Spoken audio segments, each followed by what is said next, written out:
Good day. Today's topic, human rights and global terrorism, is a timely one.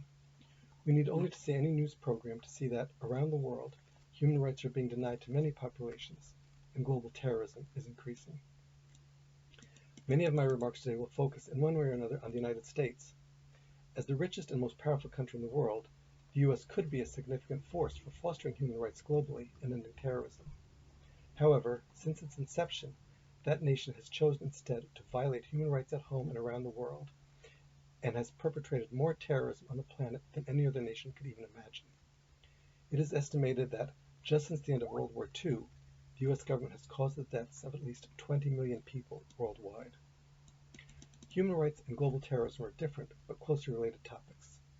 In 1967, United States peace and equality activist, the Reverend Dr. Martin Luther King, demonstrated their relationship when he said that the United States was, quote, the greatest purveyor of violence in the world today.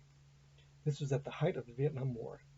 Sadly, that fact that Reverend King spoke 54 years ago remains true today. During that time, Dr. King was fighting for the basic human rights of U.S. citizens of African descent. Despite the passage of civil rights legislation, the U.S. government was no more interested then than it is now in providing equal rights to people of color. Reverend King worked hard for this goal and was assassinated for his efforts. What has changed in the U.S. since that time? Not much, unfortunately. Young, unarmed black men, women, and children are routinely gunned down by white police officers with nearly complete impunity. The Black Lives Matter movement has worked to shine a bright light on this gross injustice, and hopefully there will be progress as a result. But even former Vice President Mike Pence, when asked to say the phrase Black Lives Matter, was unable to utter those words. The fact that the U.S. had a black president is hailed by some as indicating that the age of racism in the U.S. is over. This is a concept that only the very naive or racist themselves can attempt to hide behind. It is only natural that a nation that disdains the idea of human rights at home will be no more interested in fostering such rights abroad. The U.S. has close diplomatic ties with some of its peers in the realm of human rights abuses. Saudi Arabia, which is notorious for its discrimination against women, purchases billions of dollars of weaponry from the U.S. with hardly ever a word of criticism from the U.S. Israel, a nation that two major global human rights organizations, one based in Israel, have stated as an apartheid regime, receives $4 billion annually in foreign aid from the U.S.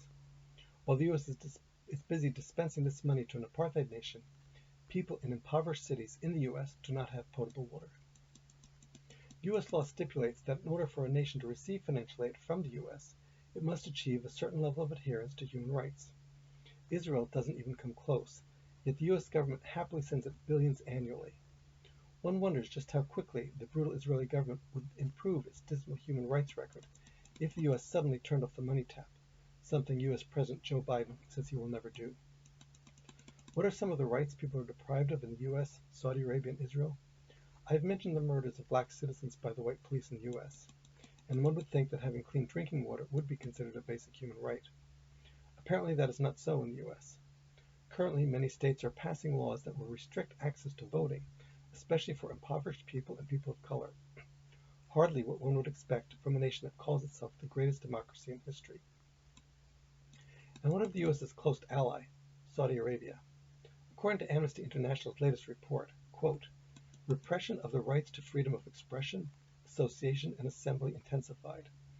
Among those harassed, arbitrarily detained, prosecuted, and or jailed were government critics, women's rights activists, human rights defenders, relatives of activists, journalists, members of the Shia minority, and online critics of government responses to the COVID-19 pandemic. Virtually all known Saudi Arabian human rights defenders inside the country were detained or imprisoned at the end of the year. Close quote. And what of Israel, the apartheid nation that U.S. government officials proclaim as the only democracy in the Middle East? Again, we will look at what Amnesty International said about Israel in its latest report, and this is only part of Amnesty's summary. Quote, Israel continued to impose institutionalized discrimination against Palestinians living under its rule in Israel and the occupied Palestinian territories.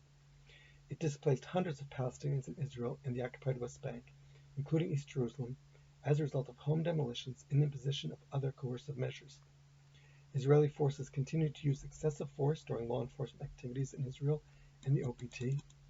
Israeli forces killed 31 Palestinians, including 9 children in the OPT. Many were unlawfully killed while posing no imminent threat to life. Israel maintained its illegal blockade on the Gaza Strip, subjecting its residents to collective punishment and deepening the humanitarian crisis there. It also continues to restrict freedom of movement of Palestinians in the OPT through checkpoints and roadblocks.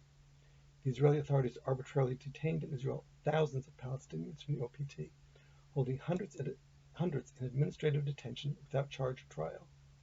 Torture and other treatment of detainees, including children, were committed with impunity.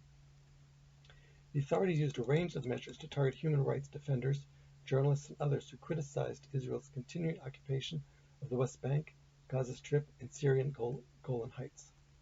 Violence against women persisted, especially against Palestinian citizens of Israel. These violations of human rights negatively affect millions of people, causing untold suffering, and it's not difficult to see the relationship between human rights abuses and global terrorism. We'll now turn our attention to that topic. Again, much of the focus will be on the United States. Following attacks in the United States on September 11th, 2001, the U.S. launched what it called a war on terror. A better name for it would be the War of Terror. Since that time, the U.S. has invaded and or bombed Iraq, Afghanistan, Syria, Pakistan, Libya, and Yemen, continues to support the Saudi bombing of Yemen, and finances the ongoing genocide of the Palestinian people. It has issued brutal sanctions against Venezuela and Iran because those two countries chose to form a government that will not bow to U.S. imperial demands.